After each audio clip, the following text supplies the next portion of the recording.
first law of thermodynamics. And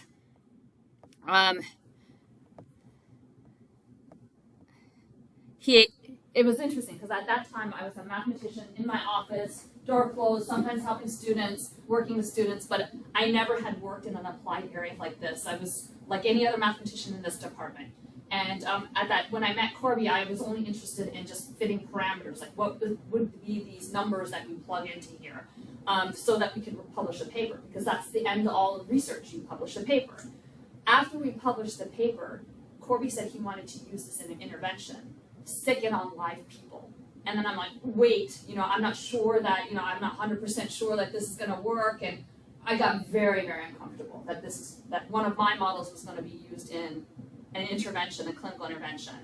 And so we perfected that model up. We wrote a second paper. And that particular model, it's a differential equation solution, is what you see here.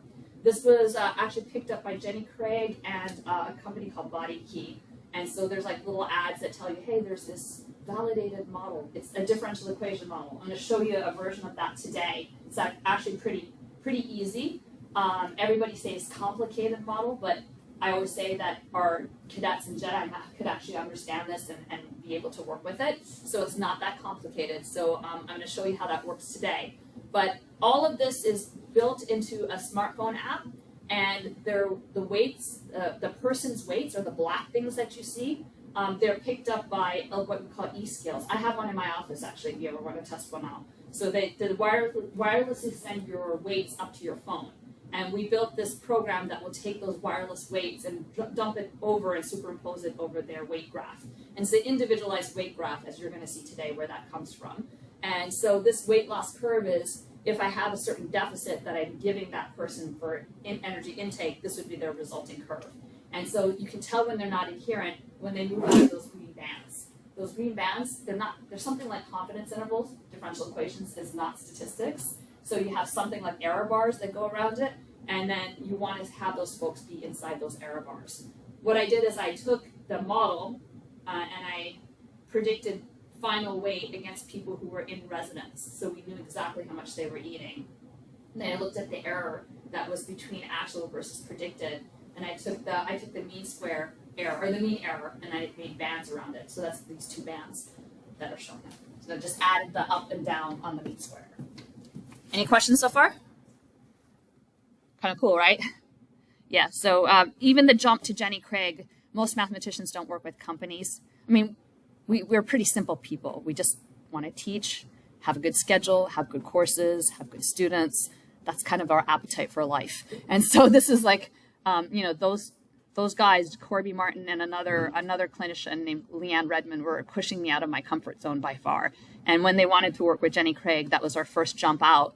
Leanne told me, this is how you disseminate your product across a large number of people. And so she was absolutely right. I had my heels dug in at the time because, I have a heavy teaching load and I have other things to do. But yeah, it was well worth it. Any questions so far? Let's build our own.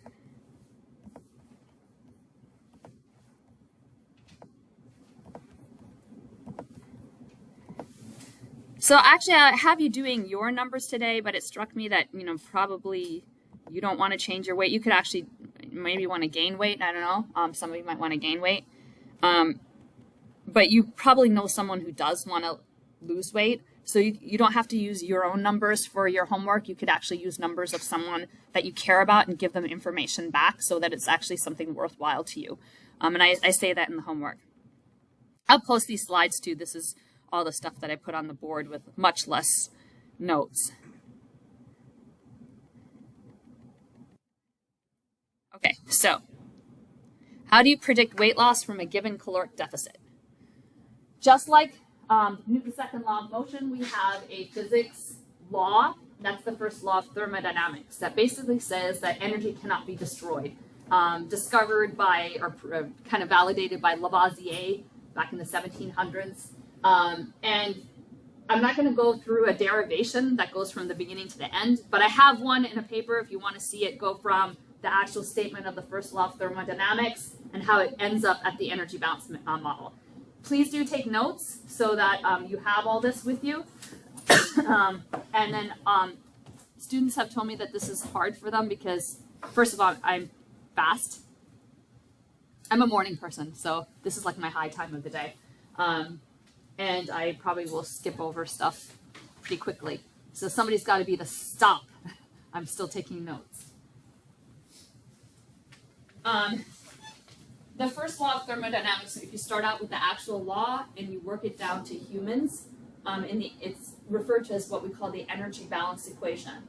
And I'm really careful to say rate of, because in the field they'll just say energy stores, energy intake, and energy expenditure. But the units that are measured in are calories per day, kcals per day actually. Does anybody have any food in here? If you look at a food package, it'll say calories on it, like 120 calories, but it'll have a capital C. That capital C stands for kilocalories. So it's actually 120 kilocalories. So the way everything's measured is in calories per day. That's a rate. Miles per hour, calories per day. I think derivative. That's why I have no friends. Ma'am, so I know how you said that we can do this for like weight gain too. Would we, for weight loss, what we're doing is our energy stored. Do we want to do negative? So I'm getting to that. So yeah, exactly. You're in the right direction. So these are all rates. And the one variable that's difficult to measure in humans is energy intake. It is such a flawed thing to measure. How are you going to, just ask your plebes how many calories you consume. They're going to come up with anything between 500 to 3,000. And 500 won't even make sense. You'll get some implausible things, guarantee you. So if you look at this variable here, I think of this as a parameter that is unknown. And I'm going to show you in a second what we can do with that. Energy expenditure can actually be measured pretty easily. There's two ways you can measure it. One is there's a direct link between the oxygen we consume and the energy we burn. And so I don't know if you've ever seen people on a treadmill with those hoods on their faces. They're measuring the actual calories that they burn. You haven't seen that before? So it's kind of uncomfortable, actually. We also have something called a hood to measure basal metabolic rate, or the calories that you need to sustain your life. You actually lay down in this cart thing, and then they put this hood on your face, and you're supposed to be relaxed. I don't know who can be relaxed under those conditions. I actually did a study with hockey players where I watched them under the hood, and they didn't look relaxed. But it measures those calories by looking at the oxygen you consume per minute, and then they scale it up to calories per day. There's another way to actually measure your calories per day. It's kind of expensive, and it was developed by one of my friends, Dale Schuller, Wisconsin, close enough to Montana. We're starting to head over there. But he developed something called the doubly labeled water method. It's a chemical isotope. You actually, when you urinate, you actually have in your urine the carbon dioxide that you've expelled, and from that you can backtrack and find the oxygen you've consumed and then get the calories that you burned. So that's really great because it gives you an objective measure instead of asking people. What do you guys think? When you ask people how much they worked out, do you think they overestimate or underestimate? Overestimate. And when you ask them how much they've eaten, underestimate, right? So these things are really hard. If you ask cadets how much they've studied, overestimate or underestimate? Probably over, right? So asking people, how's your relationship with your significant other? Overestimate. So you have these subjective questions that you really can't ask people. And we've actually written a few papers that there shouldn't be scientific conclusions that are made from asking people. Just isn't a good measurement. So all of these are rates, and it boils down to ES, which is the rate of energy stored. EI is the rate of energy intake, and EE is the rate of energy expenditure. So that's what all of these things mean. Okay, questions on that? Rate of energy stored is how fast or slow you're gaining or losing weight. So if that rate is positive, you are gaining weight. And if that rate is negative, and if that rate is 0, maintaining. So you're stepping on the scale every single day, and you don't see a change in it. They've done these studies back in the 50s when we didn't have institutional review boards to review human subjects research. They've done these studies trying to estimate, like, if I took a kilogram of body weight, how much energy is in that, slough off a kilogram of body weight, how much is in that kilogram of body weight as energy? Like us, anybody watch The Matrix? I think it's an outdated show now. Outdated movie. Remember the baby batteries? Yeah. Yeah, so the human body itself is an energy store, the whole human body. So if I sloughed off a kilogram of weight off the human body, and we just work with kilograms, you're gonna see I'm gonna convert it to pounds for us Americans, but someone estimated that it's about 7,700 kilocalories per kilogram. So it's not, obviously not, we're making an assumption. I'm not writing down my list of assumptions. You're supposed to do that. Good practice, write down all your assumptions. But the one assumption is that my kilograms of energy density across my body is uniform. It's all the same. It's one constant, 7,700.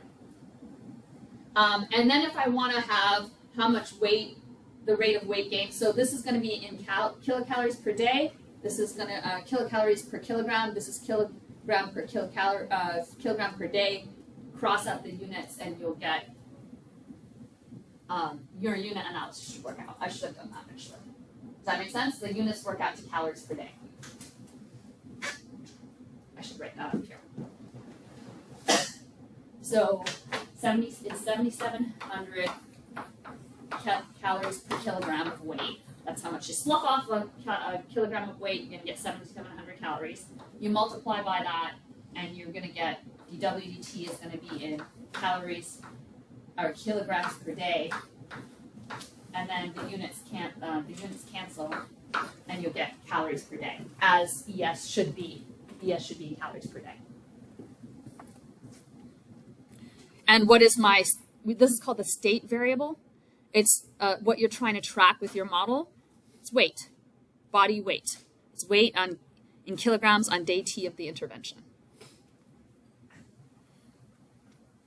So could you do this two ways? Like one, like with my weight from today, find how much I've stored and whatnot, or like, can I find like my goal weight? That makes sense to do it backwards and try to find dWdt. That's exactly what we did. Okay. So if I want to actually predict how much people have been eating in an intervention, I can just take this differential equation and twist it back around and solve for EI. Okay. Right? Yeah, you can invert it. It's harder to do than it seems, but you can do it. Actually, with the model that I'm going to show you today, you could do it algebraically. Just stick it into Mathematica and it will solve it for you. But now I can actually tell how much people are eating. So this is amazing. Okay. Let's leave EI as EI. Calories consumed per day. Rate of energy expended. So the way, this is the cheapest way people look at the rate of energy you're expending. They have something called a physical activity level, which is the multiples over resting metabolic rate. And it's just the resting metabolic rate is just the calories that per day that's burned to sustain your life. I always say my husband's working really hard when he's just laying on the couch. He's just trying to run his body. So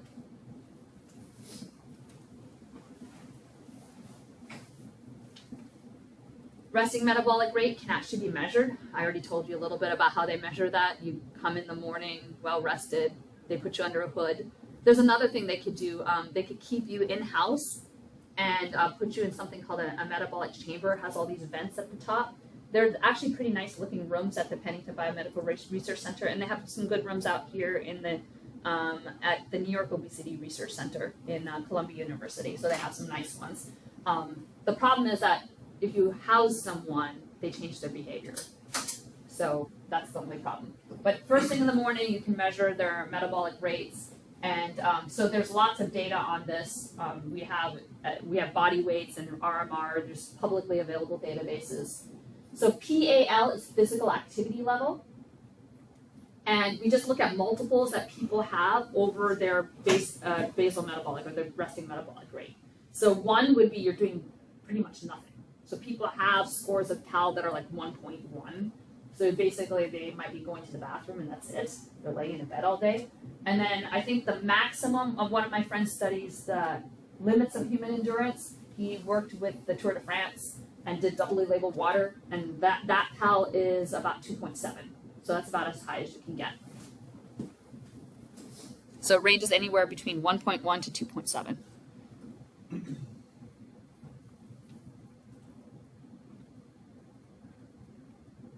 Okay, does everybody have this?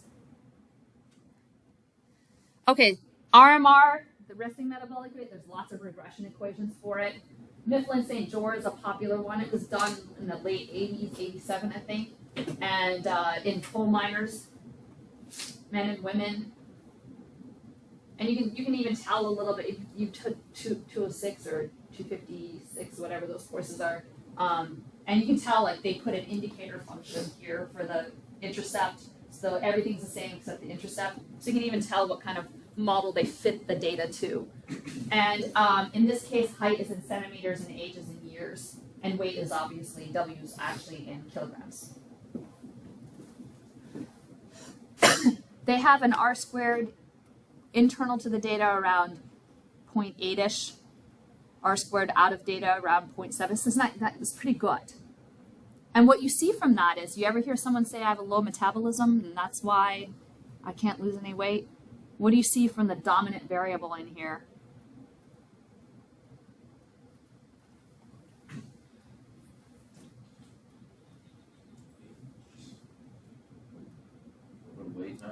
Weight is the dominant variable here, right? So the higher the weight, the higher the resting metabolic rate. So I've had, I'm not a clinician, so when people come to my house and ask me for help with weight loss, and they say they have a low metabolism, I show them this, and I say this isn't done in hundreds of people, and none of them were outliers. You're the outlier, and they never come back. Is there a reason why the 6 is absolute value for females, or am I reading it wrong? 6 point, where are you? The very last term. So Oh yeah, why they just changed the intercept, so it must have been they must have done a model and not asked for the intercept to be fixed. So you if you have gone to an R, I think you'd have to tell it, force it to do that. But I think in Excel or any one of the packages, it'll tell you like, do you want a fixed intercept or not? They'll ask you that question. So that's a minus 161. It's a minus 161. Oh, okay. Oh yeah, it's not absolute value of 6. It's minus 161.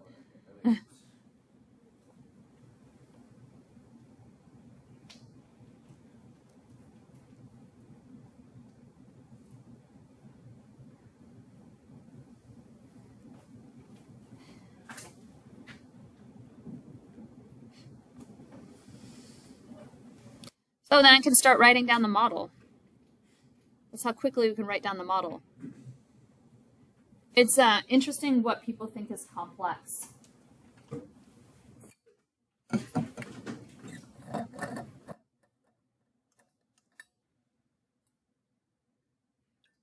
This is a one-dimensional differential equation, and it's also linear. Not even nonlinear. There's no W squareds in there.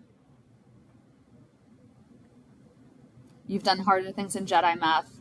You've done harder things in MA 103.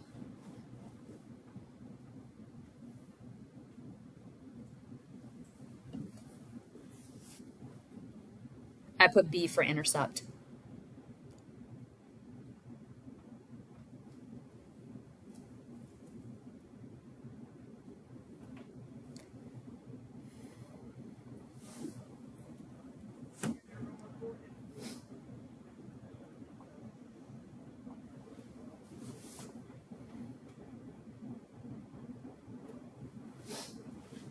We'll put JGALs on when we go to boards.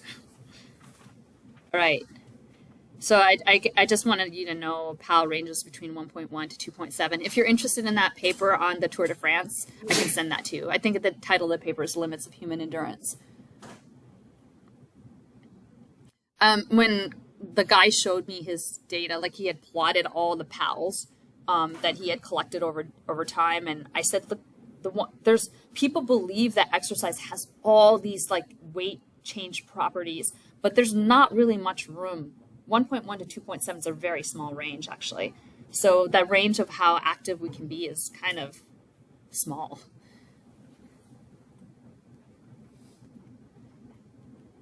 So this is the linear, one-dimensional, which means only first derivatives involved, differential equation. That's not hard.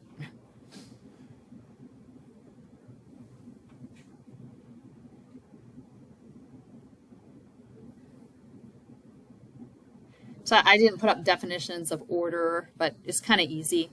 You got second derivatives in there, it'll be second order.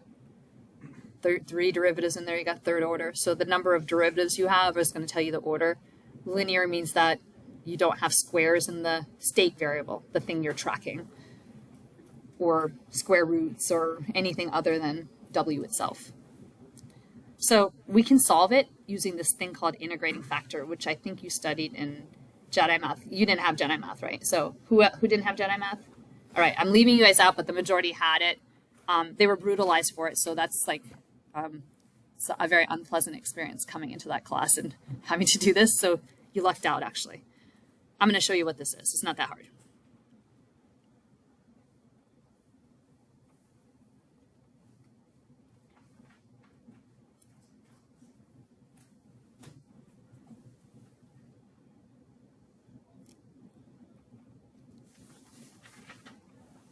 So here's how it works.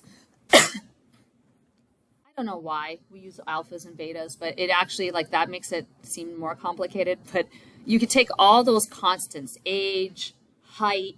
Once you use it for you've got those constant rolled up. We call it absorbing constants. So you can just take all the letters.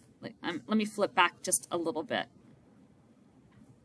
So if I go back here, I can just do high school commutative algebra, bring everything in, distribute out in the PAL, and I can isolate the whatever constant I get in front of W, and that would be my alpha, and then everything else would be my beta, right? They're just constants once you stick in the numbers. Got it? So when I write that, when I write this, I can just absorb all those alphas and betas into constants. And then I'm going to do that because this is bookkeeping. So if I leave all these like H's and A's and EI's and PAL's hanging around, it just becomes harder to bookkeep. So I'm going to multiply both sides by e to the alpha t. Oh yeah, I have to divide both sides by 7,700, but you get it. It's high school algebra. You're here now. You can do high school algebra. So pretend Rocky theme music has played. High school algebra's over. We're at this point. I'm sure MA 100 would love to have that happen, right? All right, so I'm going to multiply both sides by e to the alpha t. And you ask yourself, why the heck would you do that? Because you're thinking backwards from the product rule. If you take the product rule, you're actually just, if you take this, it's first times the derivative of the second, derivative of w is w dt, plus second times the derivative of the first, and that's exactly what this is. So you can like bundle that into one package. I'm not sure why it's showing my bottom tab.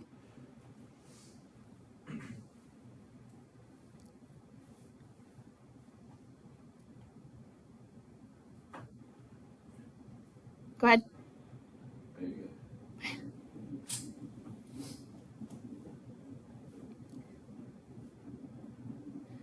I would argue that this is not Jedi Math accessible. It's actually MA 103 accessible. Like it's not too bad. MA 104. So I'm gonna. Oh, you're gonna hate me for this. So I'm just gonna replace that e to the alpha t. Those notes that you had, you can box off those notes. That's how I got there. This part here, my product rule is this thing here bundled up.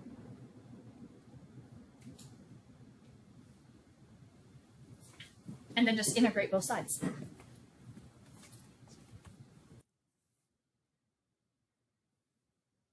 Well, the integral of the left-hand side is just, if you integrate a derivative, you just get itself.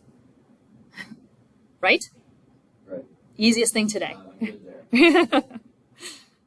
And then the right-hand side, it's the chain rule reversed. You probably remember this from doing tons of integrals from high school. Then the alpha just goes below. right? So we're integrating with respect to t. Yes. Yeah, that's the sloppy mathematician thing where you just drop off the dw dt, but you're integrating with respect to t. Right. And then you have a constant of integration. You have a constant integration on both sides, but then you can add both of those constants, it just becomes another constant.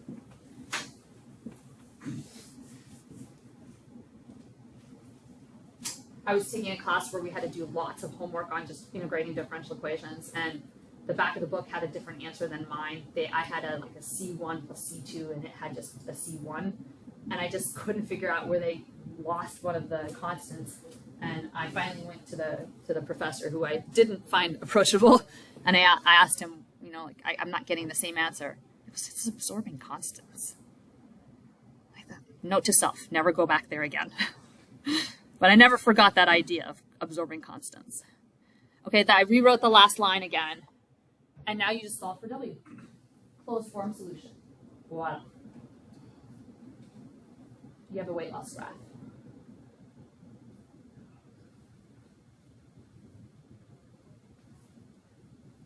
I can tell you a lot of things about this right now. First of all, in the long term, as t goes to infinity, like if I kept doing this diet, I'm going to end up at that beta over alpha. That's the equilibrium value that you're going to slide to. I can see that. So I can tell you what your weight maintenance is supposed to be. I can even tell you how long you're going to get there, because I have a half-life. Remember half-life? So you can actually say what the half-life of where half your weight's going to be lost. I can tell you lots of stuff about your weight loss. So one of the first things that you'll see from this is if you calculate the half-life, it takes about 1.5 years to hit steady state. That's not what happens in real life. In real life, they steady state anywhere where the end of the study is. If it's a 3-month study, they start plateauing around 3 months. If it's a 6-month study, they start plateauing around 6 months.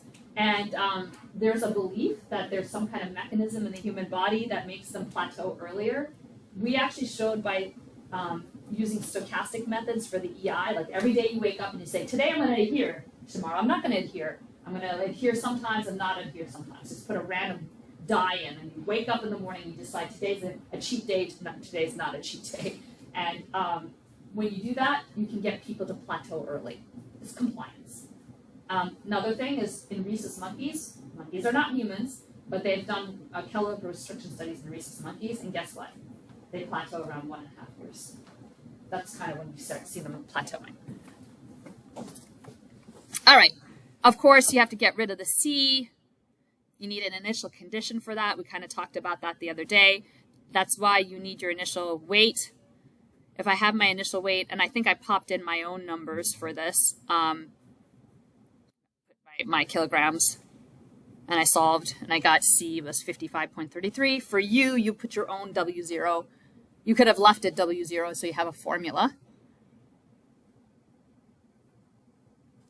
And you got rid of C.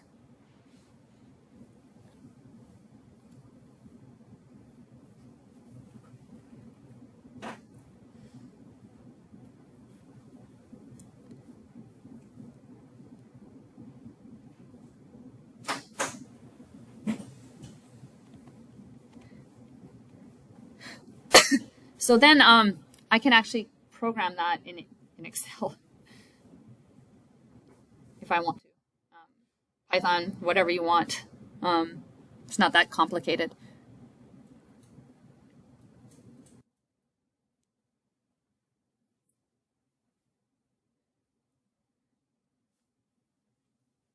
Make sense, everything?